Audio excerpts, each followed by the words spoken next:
ৰাজীৱ ভৱনত অপমানিত হ'ল গৌৰৱ গগৈ। ৰাজীৱ ভৱনৰ ভিতৰতে নতুন বিধায়কৰ ধমক খালে গৌৰৱ গগৈয়ে। আকৌ ৰণক্ষেত্ৰত পৰিণত হ'ল ৰাজীৱ ভৱন। নৰ্মেল কথা হৈছে, তেওঁ নৰ্মেল অলপ আপত্তি কৰিছে, কথাটো সিমানেই শেষ। বৃহস্পতিবাৰে নিশা ৰাজীৱ ভৱনত গৌৰৱ গগৈৰ উপস্থিতিত হৈছিল বিৰোধী দলপতি নিৰ্বাচনৰ বাবে বৈঠক। কিন্তু বৈঠকৰ মাজতেই লাগিল হাহাকাৰ। সৃষ্টি হ'ল এক হুলস্থুলীয়া পৰিৱেশৰ। অভিযোগ অনুসৰি জুবেইৰ আনমক বৈঠকলৈ পলমকৈ কিয় আহিছে বুলি প্ৰশ্ন কৰাৰ বাবেই সৃষ্টি হ'ল উত্তপ্ত পৰিস্থিতিৰ। গৌৰৱৰ ওপৰত খৰ্গহস্ত হৈ পৰিল নৱনিৰ্বাচিত বিধায়ক জুবেইৰ আনম। পৰিস্থিতি ইমানেই বেয়া হৈ পৰিল যে বিধায়কগৰাকীক বাধা দিবলগীয়া হ'ল ৰকিবুল হুছেইনে। অৱশ্যে বিধায়ক জুবেইৰ আনমে অস্বীকাৰ কৰিলে এই অভিযোগ। মইতো নিজে তাতে আছিলোঁ, মইতো এনেকুৱা একো দেখা নাই। এনেকুৱা এইটো চাগে কোনোবাই এনে ওলোৱা অপপ্ৰচাৰ, কাৰণ মই নিজে তাতে মিটিঙত উপস্থিত আছিলোঁ। মইতো কেতিয়াও এনেকুৱা একো দেখা নাই, এনেকুৱা একো হোৱাই নাই। জুবেইৰ আনমে অস্বীকাৰ কৰিলেও সঁচা কথা কৈ দিলে চেঙাৰ আব্দুৰ ৰহিম আহমেদে। সাংবাদিকৰ প্ৰশ্ন শুনিয়েই খং উঠা বিধায়কগৰাকীয়ে কৈ দিলে জুবেইৰ বৈঠকলৈ পলমকৈ অহাটো হয়। হঠাৎ কিবা এটা কোৱাৰ বাবে জুবেইৰেও অলপ আপত্তি কৰিছিল। কিন্তু এইবোৰ আমাৰ ঘৰুৱা কথা। জুবাইৰ আলম অলপ পলমকৈ অহাটো সঁচা হয়। গতিকে এনেকুৱা নহয় যে তেওঁ একে বহুত তেওঁক কোনোবাই ধমকি দিছে, তেওঁ বহুত ৰিয়েক্ট কৰিছে। নৰ্মেল কথা হৈছে, তেওঁ নৰ্মেল অলপ আপত্তি কৰিছে, কথাটো সিমানেই শেষ। গৌৰৱ গগৈ ৰাজীৱ ভৱনত অপমানিত হোৱাটো ভাল পোৱা নাই একালৰ সতীৰ্থ প্ৰদ্যুৎ বৰদলৈয়ে। মান সন্মান ৰক্ষা কৰিবৰ বাবে গৌৰৱক সময় থাকোঁতে পদত্যাগৰ আহ্বান জনালে বৰদলৈয়ে। তেওঁ আকুলগুজ হৈ পেলাই ইমান বিপৰ্যয় হ'ল, সৰ্বকালীন বিপৰ্যয়, কিন্তু তেওঁ আকুলগুজ হৈ পেলাই সভাপতি হৈ থাকিব বিচাৰিছে। ফলত কি হৈছে, দলটোৰ ভিতৰে আৰু দাবী ধমকি দি পেলাই কোনেও দল চলাব নোৱাৰে।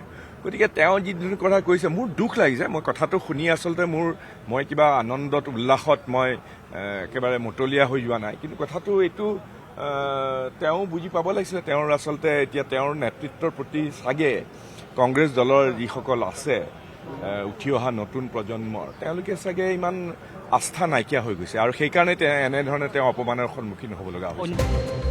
আনহাতে ৰাজীৱ ভৱনত গৌৰৱ গগৈ অপমানিত হোৱাক লৈ প্ৰতিক্ৰিয়া প্ৰকাশ কৰিলে ভূপেন বৰাই। ভূপেন বৰাই ক'লে, আমি ৰাজীৱ ভৱনত হৰ হৰ মহাদেৱ ধ্বনি দিছিলোঁ। বৃহস্পতিবাৰৰ পৰা ৰাজীৱ ভৱনত আৰম্ভ হ'ল নতুন পৰম্পৰা ধৰ ধৰ মাৰ মাৰ।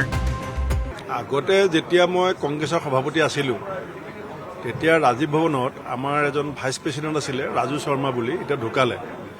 তেওঁ এটা শিৱ মন্দিৰ খুলিছিলে, আৰু যেতিয়া আমাৰ ভাল লাগে আমি তাত গৈ পেলাই হৰ হৰ মহাদেৱ কৰোঁ। এতিয়া কালিৰ পৰা নতুন পৰম্পৰা আৰম্ভ হৈছে ধৰ ধৰ মাৰ মাৰ। গতিকে চাই থাকক লাহে লাহে কংগ্ৰেছ দলটো কোনফালে যায়। কংগ্ৰেছৰ এই অৱস্থাক লৈ তীব্ৰ কটাক্ষ বিধায়ক দিপ্লু ৰঞ্জন শৰ্মাৰ। 1947 চনতেই বাঘৰ নেগুৰত ধৰিছিল কংগ্ৰেছে। এতিয়া নেগুৰ এৰিবও নোৱাৰে, ধৰিবও নোৱাৰে। ইফালে ৰকিবুল হুছেইন এটা ডাঙৰ গজাল কংগ্ৰেছৰ। গৌৰৱ গগৈয়ে কংগ্ৰেছৰ কফিনত শেষৰ গজালটো মাৰি দিলে। কংগ্ৰেছে 1947 চনৰ পৰা যিটো মাইনৰিটিজিম কৰিলে, যিটো কেৱল নিজৰ গোটেই সমাজখন বিভাজন কৰি সংখ্যালঘু তোষণ ৰাজনীতিৰ জৰিয়তে কংগ্ৰেছে সমাজত যিটো এটা অশুভ পৰম্পৰা সৃষ্টি কৰিলে, তাৰ লগে লগে কংগ্ৰেছে নিজকে সংখ্যালঘুৰ দল হিচাপে পৰ্যবেক্ষিত কৰিলে। আমাৰ কাৰণেও এইটো দুৰ্ভাগ্যৰ কথা দেই। গতিকে কংগ্ৰেছৰ এতিয়া সেইটো এটা দুই নাও দুই ভৰিত অৱস্থা হৈছে। মাইনৰিটি এজন নিদিলে মাইনৰিটিৰ মাজত সোমাব নোৱাৰে। এতিয়া হিন্দুজন যদি দি দিয়ে, তেনেহ'লে মাইনৰিটিসকলে তেওঁলোকক আপত্তি কৰিব। কংগ্ৰেছে কৰিব কি? 1885 চনত জন্ম হোৱা কংগ্ৰেছ নিজে আজি ৰাহুল গান্ধীৰ ডাঙৰীয়া নেতৃত্বত এটা ডাইলেমাত পৰিণত হৈছে। মুঠতে কংগ্ৰেছ নেতৃত্বই স্বীকাৰ নকৰিলেও ৰাজীৱ ভৱনত নিশা যে ধৰ ধৰ মাৰ মাৰ পৰিৱেশ হৈছিল সেয়া স্পষ্ট হ'ল। নেতৃত্বই ঘটনাক গাপ দিবলৈ বিচাৰিলেও হুলস্থুলৰ শব্দ বাহিৰলৈ ভাহি অহাতেই লাগিল গণ্ডগোল।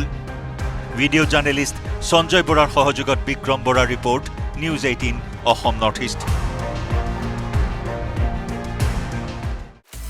আপুনি বিচৰা বাতৰি পাব কেৱল নিউজ 18 এপত। নিউজ 18 এপ ডাউনলোড কৰিবলৈ স্কেন কৰক এই QR কোড। গুগল প্লে ষ্টৰতো পাব এই নিউজ 18 এপ।